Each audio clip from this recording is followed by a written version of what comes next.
Hello everyone, welcome to second lecture of waves and oscillation.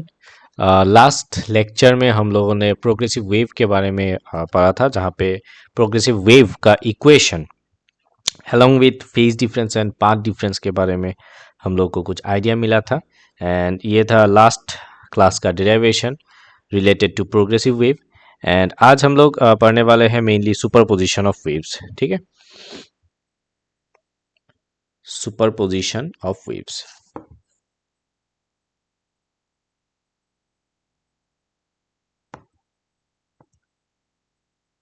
अब superposition of waves means what? Superposition of waves means overlapping. ठीक है, overlapping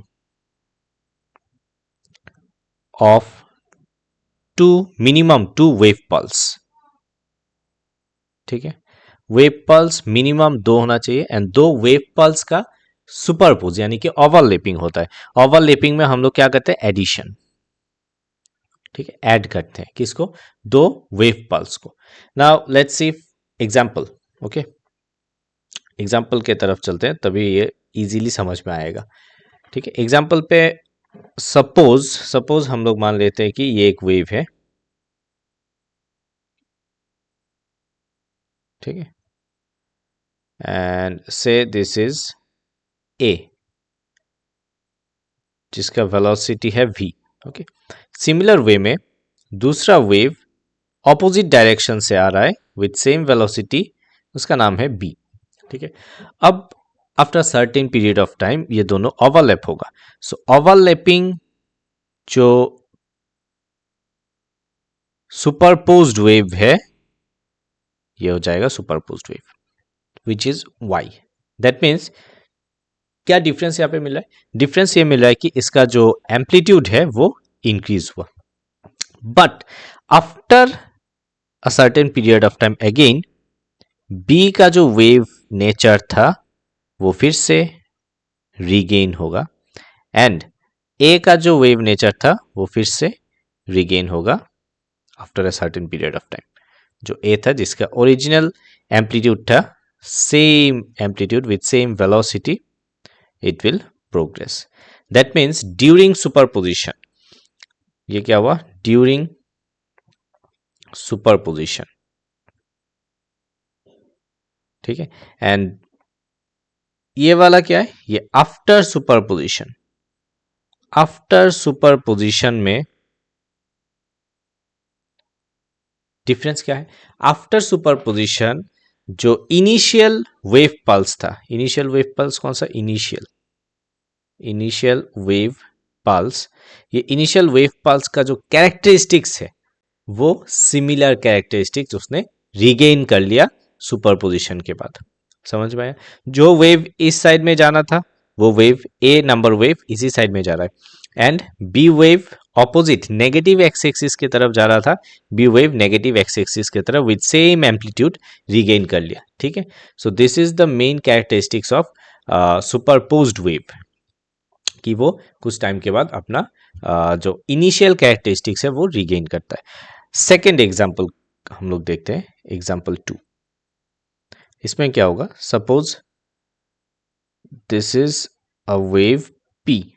ठीक है, and ये एक wave है Q। ठीक है, moving with same velocity, v velocity से दोनों मूव कर रहा है। अब सुपरपोज्ड वेव क्या होगा? After during superposition. Okay, during superposition यहां पे कुछ ऐसा दिखेगा। This type of wave is known as stationary wave. Stationary wave और standing wave. Stationary waves means stationary है नहीं but it seems to be stationary. यहां पे एम्पलीट्यूड जीरो आ रहा है। कितना आ रहा है amplitude? Amplitude equal to zero. But अभी क्या बोला था कि after certain period of time it will regain its original shape and size. ठीक है, इस तरीके से जाएगा। क्लियर है? So this is superposition of wave. Now और एक टॉपिक इस क्लास में हम लोग पढ़ेंगे, this is called reflection. Reflection of waves. Generally longitudinal और ट्रांसवर्स वेव के बारे में हम लोग बोलेंगे.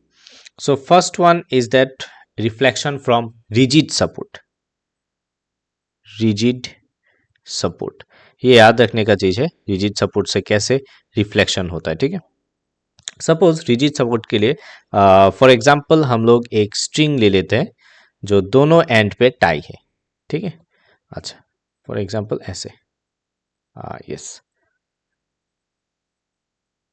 ये एक रिजिड सपोर्ट है. फाइन, अब एक स्ट्रिंग है, यहां पे मैंने क्या किया, एक वेव पल्स क्रिएट किया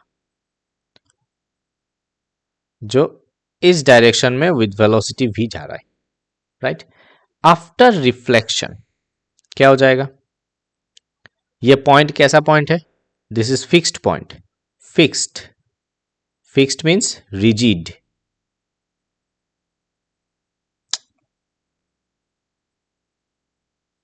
रिजिड पॉइंट. ठीक है, तो रिजिड पॉइंट से जैसे वो रिफ्लेक्शन होगा क्या हो जाएगा, wave pulse will move in opposite direction with same velocity along with, इसका जो एम्पलीट्यूड है वो चेंज हो जाएगा. यहां पे फेज डिफरेंस कितना हो गया, फेज डिफरेंस हो गया दोनों के बीच में 180 डिग्री विच इज पाई. ठीक है, सो सपोज मान लेते हैं कि दिस इज y1 एंड ये वेव है y2. सो y1 और y2 का इक्वेशन क्या हो जाएगा, y1 हो जाएगा r जो कि इसका एम्पलीट्यूड है. ठीक है, साइन 2 पाई बाई लैम्डा जो प्रोग्रेसिव वेव है, अभी हम लोगों ने देखा था लास्ट क्लास में, vt माइनस x. ठीक है, because it is moving in positive x direction, तो ये माइनस x आता है. First, after reflection, after reflection from rigid support. ठीक है, y2 कितना हो जाएगा, माइनस r. क्यों, बिकॉज एम्पलीट्यूड तो रिवर्स हो गया. Sine 2 pi by lambda vt plus x. y plus x because it is moving in negative x axis. Clear, ये दो इक्वेशन याद रखना पड़ेगा इन case of rigid support. Number 2, in case of free boundary, free boundary के case में क्या हो जाएगा, फ्री बाउंड्री मीन्स सपोज हम लोग एग्जांपल लेते हैं. इन case of free boundary,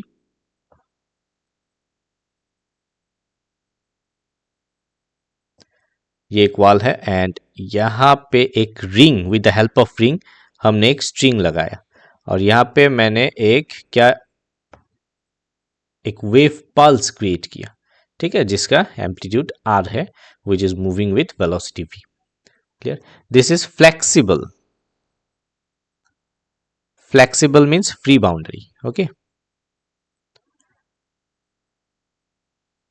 means इसका जो क्या बोलते हैं एम्पलीट्यूड है वो चेंज हो सकता है, इसको बोलते हैं free boundary. So free boundary में जब रिफ्लेक्शन होगा, ये याद रखना है, फ्री बाउंड्री में जैसे ही यहाँ पे रिफ्लेक्शन होगा तो क्या हो जाएगा, आफ्टर रिफ्लेक्शन यहाँ पे एम्पलीट्यूड का कोई चेंज नहीं होगा. ठीक है, so amplitude will remain same, only the direction of wave will change. ठीक है, so if it is y1 and it is y2, so y1 will be as same as like that, sine 2 pi by lambda vt minus x, just like previous one. And after reflection, after reflection क्या हो जाएगा, reflection के बाद यहाँ पे y2 आ जाएगा r, because minus r नहीं आएगा, रेसिप्रोकल नहीं हुआ, रिवर्स नहीं हुआ. Sine 2 pi by lambda vt plus x, only direction change हुआ. क्लियर है, इक्वेशन 2.